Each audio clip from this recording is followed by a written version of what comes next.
හොඳයි අපි පිළිගන්නවා අද දවසේත් වෙනද වගේම ශ්‍රී ලංකා සංචාරක අමාත්‍යාංශයේ සහ සංචාරක ප්‍රවර්ධන කාර්යාංශයේ හිටපු ආයුර්වේද උපදේශක කොළඹ තිඹිරිගස්සායේ ප්‍රාදේශීය ලේකම් කොට්ටාශයේ ආයුර්වේද සංරක්ෂණ සභාවේ සභාපති ආයුර්වේද ප්‍රජනන වෛද්‍ය ප්‍රතිකාර සේවයේ කීර්තිමත් වෙනුගේගොඩ අබේවර්ධන ආයුර්වේද ඖෂධාලයේ අධිපති වෛද්‍ය රංජිත් අබේවර්ධන අපේ වෛද්‍යතුමාව අයිබෝන් සුබෝදෑසනක් ඔබතුමාට. හොඳයි. අද දවසේදී අපි කතා බහ කරන්න බලාපොරොත්තු වෙනවා එන්ඩෝමෙට්‍රියොසිස් කියන රෝගී තත්ත්වය පිළිබඳව. ඔබට මතක නම් උපසුගේ සතිය අපිත් එක්ක එකතු වුණා නම් මේ එන්ඩෝමෙට්‍රියොසිස් කියන රෝගී තත්ත්වය කොහොමද දරුවෙක් බලාපොරොත්තු වෙන්න ඉන්න කෙනෙක්ට නම් කාන්තාවකට නම් මේක බලපාන්නේ කියන කාරණය පිළිබඳව තමයි අපි පැහැදිලි කරේ. හැබැයි අපි අද ඉඳන් මේ රෝගී තත්ත්වය පිළිබඳව වෛද්‍යතුමා ඉදත් සඳහන් කරා විස්තරාත්මක බොහෝ දේවල් කතා බහ කරන්න තියෙන දැනුවත් කරන්න තියෙන රෝගී තත්ත්වයක් කියලා. ඉතින් අපි අද ඉඳන් ආරම්භ කරන්නේ සමහර විට මේක වැඩසටහන් කිහිපයක් පුරා ඉදිරියට යන්නත් පුළුවන් මේ කතා බහ මේ විස්තර අනුව. වෛද්‍යතුමනි අපි අද දවසේ මේ රෝගී තත්ත්වය පිළිබඳ කතා බහ කරන ආරම්භක දවසේ ඉඳන් මම කැමතියි අපි මේ ආරම්භය ඔබතුමා ගන්නවා නම් ඇත්තටම එන්ඩෝමෙට්‍රියොසිස් කියන්නේ මොන වගේ රෝගයක්ද කොයි විදිහේ රෝගී තත්ත්වයක්ද කියන කාරණේන්න. මෙය කාන්තාව ප්‍රජනන පද්ධතිය ආශ්‍රිතව හැදෙන රෝගයක්. කාන්තාව වීමේ තියෙන උතුම්ම වටිනාම පද්ධතිය තමයි ප්‍රජනන පද්ධතිය. ඇය මවක් වෙන්නේ ඇයගේ ජීවන ක්‍රියාවලියක බොහෝ දුරට ගොඩක් දේවල් පෞල් ජීවිතය තුළ පවා සුන්දරත්වය පවා තීරණය වෙන්නේ මේ ප්‍රජනන පද්ධතියත් එක්ක. දැන් මේ රෝගය ගැන ඔබ ඇහුවනේ මොන වගේ රෝගයක්ද කියලා. ඇත්තම එන්ඩෝමෙට්‍රියොසිස් කියන්නේ මොකක්ද මොන වගේ රෝගයක්ද? මේක ඊටා වේදනාකාරී රෝගයක්. ඒ වගේම කාන්තාවකගේ ජීවිතය සම්පූර්ණම උඩ යටිකුරු කරන්න පුළුවන් විදිහේ පීඩනයකටපත් වෙන ඇයට ඇයගේ ජීවිතය කියන්නේ කාන්තාවකින් අපි කතා කරන්නේ බොහොම ඉහළින් ලෝකේ මවක් වෙන්න ඒ වගේම පිරිමියෙකුගේ ජයග්‍රහණය තුල පවා කොතනක හෝ කාන්තාව ඉන්නවා. එතකොට මේ උතුම් කාන්තාවට ඇය කාන්තාවක් වීම පවා එපා වෙන තත්ත්වයේ රෝගයක් තමයි එන්ඩෝමෙට්‍රියොසිස් කියන්නේ. මේ රෝගයේදී ඇයගේ ප්‍රජනන පද්ධතිය බලවත්සේ පීඩාවට පත්වෙන රෝගයක්. මේ පීඩාවට පත්වීම නිසා ඇයගේ අභ්‍යන්තරික පද්ධතිය පීඩාවට පත්වෙනවා. ඒ පීඩාව හරහා ඇයට ඇයගේ ශරීරයේ ක්‍රියාවලියන් ගොඩක් දුරට ගැටලුකාරී තත්ත්වයකට පත් වෙනවා. දැන් පළවෙනිම දේ තමයි මේ රෝගය හැදෙන්නේ පුංචි ළමයින්ට නෙවෙයි. ඔව්. මේ රෝගය හැදෙන්නේ පුංචි දරුවියන්ට නෙමෙයි. වැඩි වියටපත් වුණු ගැහැණු ළමයින්ට සහ කාන්තාවන්ට. එතකොට මේ රෝගය පවතින්නේ ආර්තවය සහ වැඩි වියට පත්වීමේ මේ කාල සීමාව ආර්ථ වෙන නතර වෙනකම් මේ කාල සීමාව තුල. දැන් කෙනෙක් තර්ක කරන්න පුළුවන්, අහන්න පුළුවන්. එතකොට ආර්ථ නතර වුණාට පස්සේ මේ රෝගේ නැද්ද කියලා. ඔව්. හැබැයි එන්ඩෝමෙට්‍රියොසිස් කියන එක දේ තියෙන්නේ ආර්ථ වේ නවතිනකම්.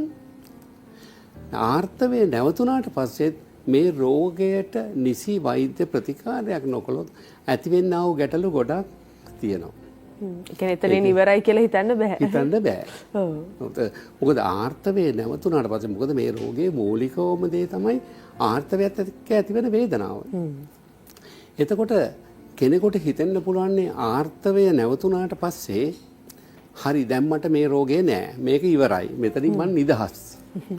ඇත්තට මේ එතනින් යම් කොටසක් නිදහස්. හැබැයි ඔබ හරියට මේ රෝගයට ප්‍රතිකාර කරේ නැත්නම් ඒ රෝගය හරහා ආර්ථවේ නැවතුණාට පස්සෙත් ඇතිවෙන ගැටලුකාරී තත්ත්වයන් තියෙනවා. හැබැයි ඒක කියලා දෙන්න අවස්ථාවක් නෙමෙයි මේක. මොකද මේක මේ රෝගය ගැන මුල් අවස්ථාව මම කියලා දීලා ආර්ථවේ නැවතුණාට පස්සෙත් මේ රෝගයට හරියට දෙයක් නොකළොත් මොකද වෙන්නේ කියන කරුණි මම ඉදිරියේදී පැහැදිලි කරලා දෙන්නම්. හොඳයි. දැන් මේ රෝගය මොන වගේ රෝගයක්ද කියනකොට අපි රෝග ලක්ෂණ වලින් රෝග තීරණය කරන්නේ. රෝග ලක්ෂණ වලින් මේ රෝගයේ තියෙනවා ප්‍රධාන වූ ක්‍රම දෙකක්.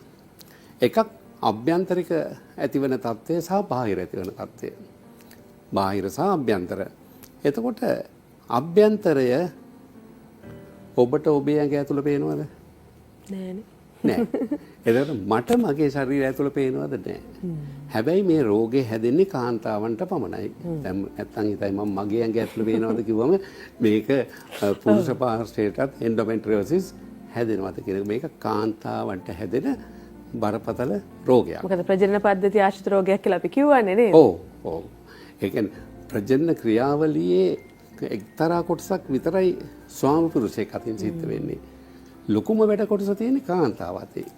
එතකොට කාන්තාවගේ ප්‍රජනන පද්ධතිය තමයි මේ ලෝකයේ පැවැත්මට තවත් ජීවියෙක් තවත් දරු පැටියෙක් දායාද කරන්න පුළුවන් ඒ වටිනාම පද්ධතිය තියෙන්නේ ඇය සතුව.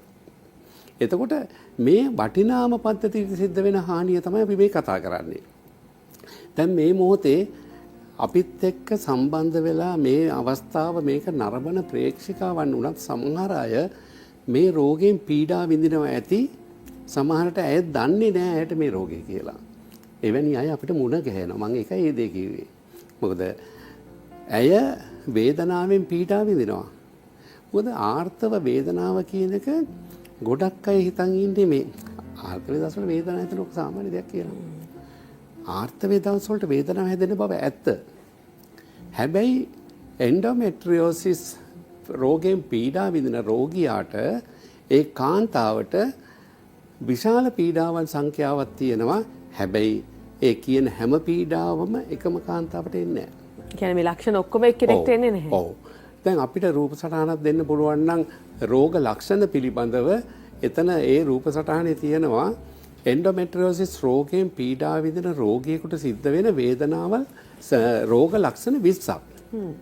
දැන් ඔබට මේක බැලුවම හිතෙන්න පුළුවන් මෙතන රෝගයේ නිසා ඇතිවන පීඩාවන් 20ක්. දැන් බලන්න මේ කාන්තාවගේ රූපයත් එක්ක මේ ඇඳලා තියෙන මේ රූපයත් එක්ක ඇය කුසට අර උණු වතුර තබා ගැනීමේ රූප සටහනක් තමයි ඒ තියෙන්නේ.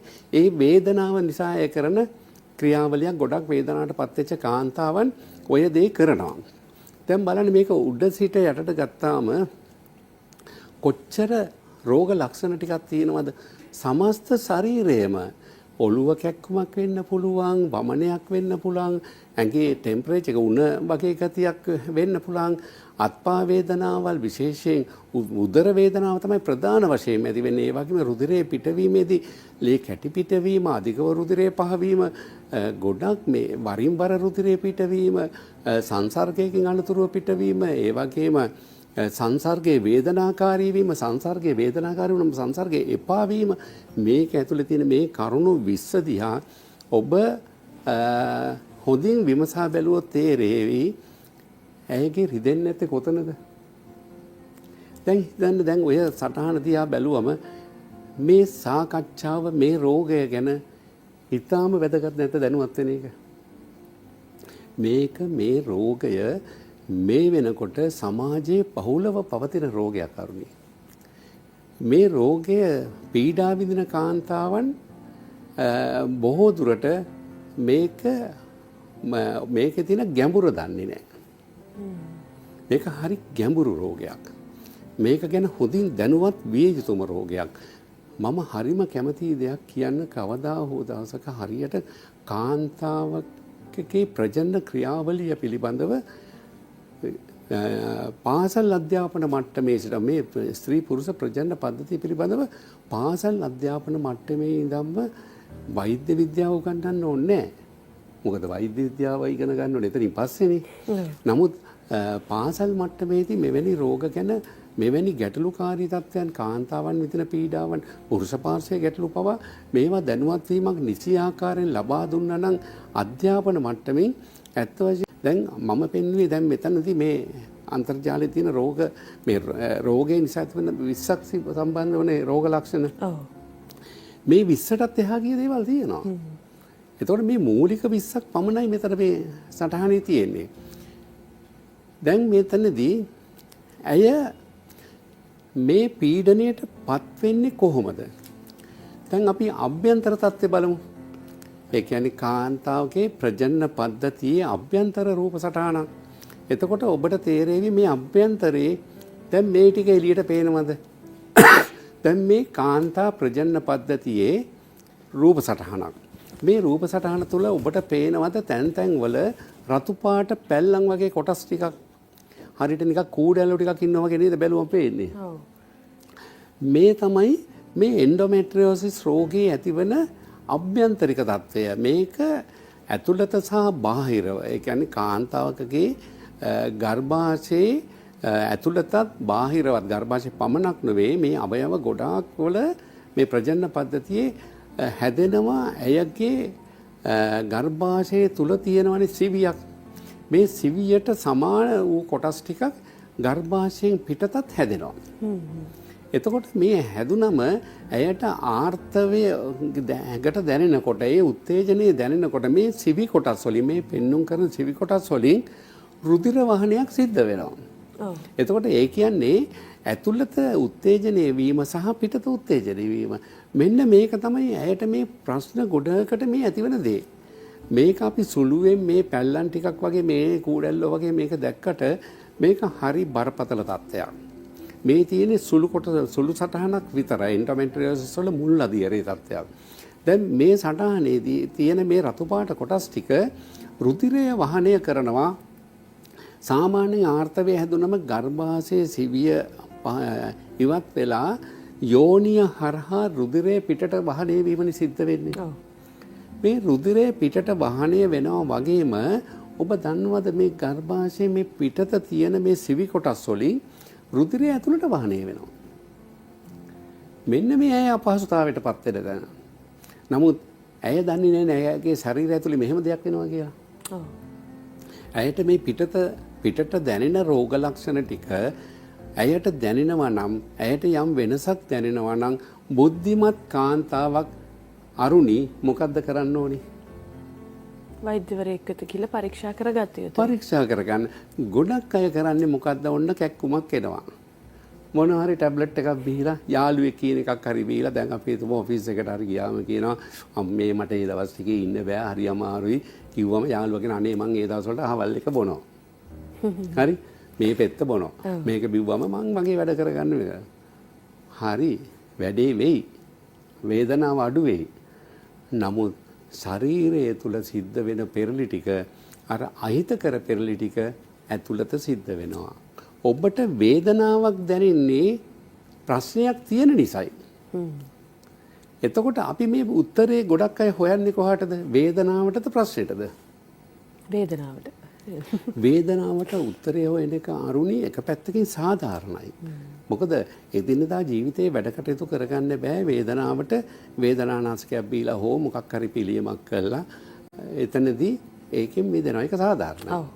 හැබැයි වේදනානාශකයෙන් ඒක වේදනාව යටපත් කරගෙන තමුන්ට මේ වේදනාව ආවේ මොකද්ද? තමුන්ට උනේ මොකද්ද? මේක රෝගයක්ද? සුළු රෝගයක්ද? බරපතල රෝගයක්ද? මේක සොයන එක කළ යුතුද නැද්ද? මේක කළ යුතුයි. මේක කරේ නැත්තම් තමයි මං ඉදිරියේදී මේ සාකච්ඡාවේදී පැහැදිලි කරලා පෙන්නන්නම් මේ නොසලකා හැරීම නිසා සිද්ධ වෙන බරපතල තත්ත්වය. දැන් ඔබ දැක්කනේ මේ රෝගයේ මේ තියෙන පීඩාකාරී තත්ත්වය මේ රෝග ලක්ෂණ ටික ඇයගේ මුළු ජීවිතේම ඇය හරි අවුල් සහගත තත්ත්වයකට අරුණිපත් වෙනවා. ඒ අවුල් සහගත තත්ත්වයටපත් වෙන්නේ අර මම පෙන්නපු දේ. ඇයගේ උදර කුහරය තුල පවා රුධිර ගලණයක් ඇයට සිද්ධ වෙනවා. එතකොට ඇය වේදනානාශකයක් නැතුව ඇය මේක ගැන දැනුම් තේරුම් ඇතුව ප්‍රජනන සෞඛ්‍ය පිළිබඳ ප්‍රජනන වෛද්‍ය ප්‍රතිකාර කරන වෛද්‍යවරයෙක් හමු වෙලා මේ රෝගයට නිසි අවබෝධයක් ඇතුව ප්‍රතිකාර කරගත්තා නම් මේ තත්ත්වය වෙනස් කරගන්න පුළුවන්. හොඳයි. වෛද්‍යවරුනි දැන් මට අහන්න තුන දැන් ඔබතුමා මේ ඉතා පැහැදිලිව මේ රෝගී තත්ත්වය පිළිබඳ මොන වගේ රෝගයක්ද කියන එක සහ එහෙම රෝගයක් තියෙනවා නම් මේ දැනෙන ලක්ෂණේ සියලු දේ පැහැදිලි කරා. එතකොට දැන් එතකොට විශේෂණ වෛද්‍යතුමා අපි අර රූප සටහන තුලින් කොයි විදිහට ශරීර අභ්‍යන්තරයේ මේ සියලු කාරණා මතුවෙන්නේ කියන දේ කතා කරා. මට අහන්න තුන වෛද්‍යතුමාගෙන් ඇත්තටම දැන් ඔය කියපු ඔය කැදලි වගේ තත්ත්වයන් ඔක ඇති වෙන්නේ කොහොමද? ඔන්න ලොකුම ප්‍රශ්නේ. දැන් අපි කියනෝ නේද මේ වෙනකොට ලෝකේ වෛද්‍ය විද්‍යාව ඉතාම දියුණු තත්ත්වයක තියෙන්නේ කියලා. මේ ඇති වෙන්නේ කොහොමද කියලා වෛද්‍යවරයෙක්ගෙන් ඇහුවම අහවල් නිශ්චිත හේතුවෙන් මේක ඇති වෙනවා කියලා කියන්න පුළුවන් තත්ත්වයක් තාම නැහැ. හැබැයි ආයුර්වේද වෙදපොත්වල මෙවැනි දේ ඇතිවිය හැකියි කියලා දේවල් කියලා තියෙනවා. ඒ කියලා තියෙන සමහර දේවල් අද මම ඒක කියන්නම් ඒ මොනවද කියලා. මේවා කිව්වම වර්තමානයේ මේ නවීන විද්‍යාවත් එක්ක මේ දියුණුවයි සම්මත මේ අපි තමයි වැඩෝ කියලා කට්ටියක් ඉන්නවනේ. හරි අපිට තමයි මේක කරන්න පුළුවන් කියලා. අපි මේ කියන කාරණාවල් ඔවුන්ගේ සමච්චලයකටත් ලක් වෙනවා. හැබැයි ඒ සමච්චලයට ලක් වෙන කාරණා ටික මේ රෝගයට ලක්ුණු කාන්තාවන්ට අර කට්ටිය කියනවා අර වැඩෝ ටික කියනවා මේ දේවල් කරන්න එපා කියලා. හැබැයි අපි මේ කරන්න එපා කියන්නේ වැඩේ වර්ධින්න කලින්. එතකොට වැඩෝ කවුද? අපි වැඩෝ. ඇත්තටම මේ රෝගෙදී මෙවැනි රෝග ඇතිවිය හැකියි කියලා මූලිකවම කියන දෙයක් තමයි ලොකු ළමයෙක් වෙච්ච ගෑනු ළමයෙකුට අම්මා කියනවද නැද්ද දුවේ ආර්තවයේ හැදිච්ච දවස් වලට මෙන්සස් හැදිච්ච දවස් වලට අරුණිටත් කියලා නැද්ද අරුණිගේ අම්මා නාන්න එපා කියලා ඈ කියනවනේ සාමාන්‍යයෙන් කියනවා ආර්තව දිනවලට නාන්න එපා කියලා. ඇයි මේ අපි ආර්තව දිනවලට නාන්න එපා කියන්නේ? අපි කියලා නෑ ඇඟ හොදන්න එපා කියලා. දැන් ගොඩක් අය කියනවා ආර්තව දිනවලට තමයි නාන්න ඕනේ, පිරිසිදුව ඉන්න ඕනේ. මේ කොතනකවත් ආයුර්වේද වෛද්‍යවරු කියලා තියනවාද ගෑන් ළමයින්ට සහ කාන්තාවන්ට ආර්තව දිනවල කිලුටු පෙරාගෙන ඉන්න දරුවෝ කියලා. කියලා තියනවාද? එහෙම කියලා නෑ. ඉතින් ආයුර්වේද වෛද්‍යවරයා මේ තුලින් කියන්නේ හිස නෑම, හිස සිසිල් කිරීම. ඒ සිසිල් කිරීම මෙවැනි ගැටලු වලට හේතු විය හැකි බව ආයුර්වේද වෙදපොත්වල සඳහන් කරලා තියෙනවා. කස්ස ආර්තවය ඇති විය හැකි, ආර්තවය නතර විය හැකි, ආර්තව ගැටලු ඇති විය හැකි, දරුපල ප්‍රමාද විය හැකි, දරුවන් ලැබීම නැති විය හැකි, ගර්භාෂ අර්බුද ඇති විය හැකි. මේ ආයුර්වේද වෙදපොත්වල තියෙනවා. අදටත් ලෝකේ කාටවත් පුළුවන් වෙලා තියෙනවද මේ ආයුර්වේද වෙදපොත්වල තියෙන එක කරුණක් හරි මේක වැරදි මේක බොරුයි කියලා කියන්න? අදටත් ලෝකේ කොතනකවත් නැහැ. ඒ කියන්නේ එච්චරටම ආයුර්වේදයේ සත්‍යයි පරම සත්‍යයි. ඉතින් මේක වෙදපොත්වල සඳහන් වෙලා තියෙනවා ආර්තව දිනවල ඔළුව සිසිල් කිරීම හිස දිය නෑම සුදුසු නැති බව. එතකොට ඇඟ හොදලා පිරිසිදුව ඉඳලා සනීපාරක්ෂක තුවා මාරු කරලා ඉන්න එපා කියලා අපි කියලා නේ. ඇඟ හොදලා පිරිසිදුව ඉන්න බැරිද? ඒ දවස් 3ක් විතරනේ අපි කියන්නේ එපා කියලා. මේක එක කාරණාවක්. අනිත් එක අපි අපේ වෙදකමේදී අපි ගොඩාක් වැඩිවියටපත් වුණු ගෑන් ළමයින්ට හැබැයි මේක වැඩිවියටපත් වුණාමත් ඔබ දැකලා නැද්ද අරුණී ඔබත් අත්සලදී සමහරවල්ලාට ගෑන් ළමයා වෙන් කරලා තියලා යම් කෑම රටාවකට පුරුදු කරනවා. තෙල් කෑම කන්න එපා මේ මස් මාංශ වලින් අයින් කළා චුට්ටක් අමුතු ක්‍රමයකට පුරුදු කරනවා. හැබැයි ඒ දවස් විතරයි ළමයා එළියට ආවට පස්සේ ඔක්කොම ටික අර කෙරෙනවා. නමුත් ඒකේ මං කියන්නේ වර්තමාන තත්ත්වයට එක්ක දරුවෙක් වුණත් ඉතින් ওই ගැටලු වලට මුහුණ දෙනවා. නමුත් කාන්තාවක් මස් මාංශ වැඩිපුර පාවිච්චි කිරීම මේක කන්න එපා කියන එක නෙමෙයි කියන්නේ. වැඩිපුර ඇඹුල් වර්ග වැඩිපුර කන එක. ඒ වගේ මේද බහුල ආහාර, පිටි බහුල ආහාර මේවා වැඩිපුර ගන්න සිරුර හරියට ව්‍යායාමයක් නොකර වැඩ කටයුතු නොකර නිකන් අලසව ගත කිරීම. මේ වගේ හේතු මේ ප්‍රජනන පද්ධතිය ආශ්‍රිතව එන්ඩෝමෙට්‍රියෝසිස් විතරක් නෙමෙයි. ප්‍රජනන පද්ධතිය ආශ්‍රිත රෝග ඇති වෙන්න හේතු විය හැකියි. ඊට පස්සේ කාරණාවක් තමයි අපි නිතරම කියන දෙයක් තමයි කල වයසට කසාද බඳලා දෙන්න කියලා. කියනවද නැද්ද? ඒ සිංහල සංස්කෘතිය හරි ලස්සන දේවල් මේවා. නම ඉතින් කල වයසට කසාද බඳලා දෙන්න කියන්නේ එතකොට ඇය හොඳ තරුණ දඟකාර නාබර වයසේදී ස්වාමි පුරුෂයෙක් එක්ක ජීවිතය ගත කරනකොට ගොඩක් ලෙඩ රෝග වලට උත්තර ඒ හරහා තියෙනවා. හැබැයි ලෙඩකාර ස්වාමි පුරුෂයෙක් බැන්දොත් ඒක නෑ.